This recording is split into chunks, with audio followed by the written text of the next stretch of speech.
You're all aware that 2 days ago I announced to the diocese how we will move forward to integrate the new possibility of gay and lesbian marriages into the life of this diocese.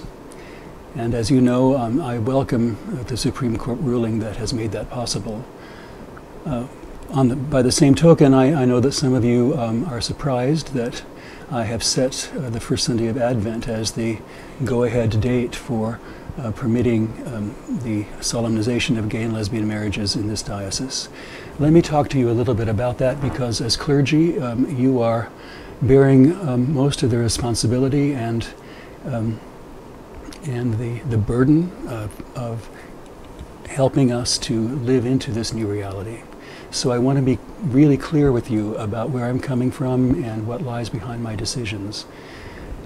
As you know, the General Convention has allowed the Church to move forward through passing 2 resolutions, one that has to do with the amendment of the marriage canon to make it gender neutral, and the other to do with the authorization of the trial use of 2 rites that can be used for either same-sex or opposite-sex marriages. In both cases, in the case of the canon and in the case of the rites, the resolutions take effect on the first Sunday of Advent. At the same time, and you may not be aware of this, but the General Convention has forbidden the use of our present prayer book, the 1979 prayer book. He has forbidden us to tinker with it to make it usable for same-sex marriages. So in effect, we have no authorized liturgies for same-sex marriages until Advent 1.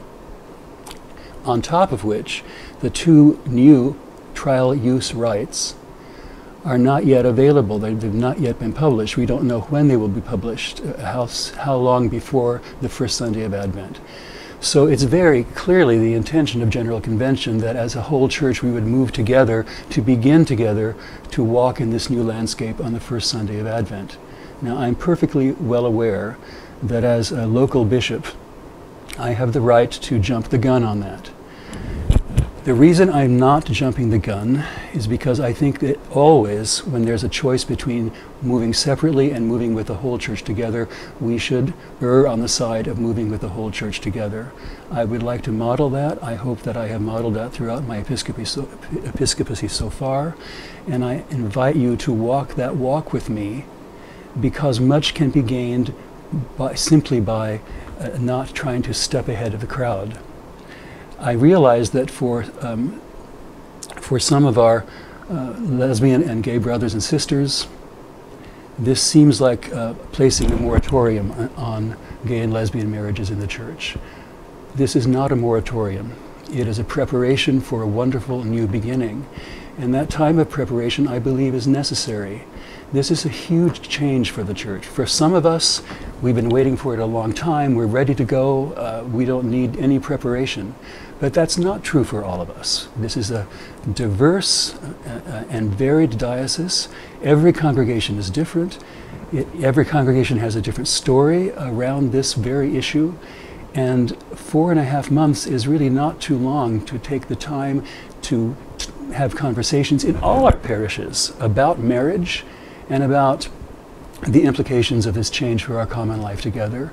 And above all, I think to take the time to be aware of differences that we may have that may be painful on both sides, and to listen carefully and hard, so that when we come to the first Sunday of Advent and are awaiting the birth of our Lord Jesus Christ, we can do so as a united diocese where no one's pain is ignored and everyone's joy is celebrated. That is why I want us to spend this time in association with the Episcopal Church as a whole. So that's the long and the short of it.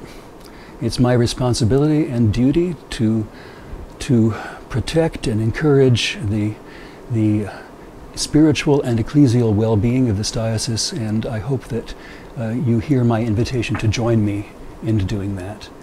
I also, once again, welcome your concerns and your questions, and particularly I need your ideas and thoughts as we try to rethink every possible angle of the new policy and protocols that will be put in place on Advent the 1st, so that we can do it right and will have done everything we could to use this time really to be prepared.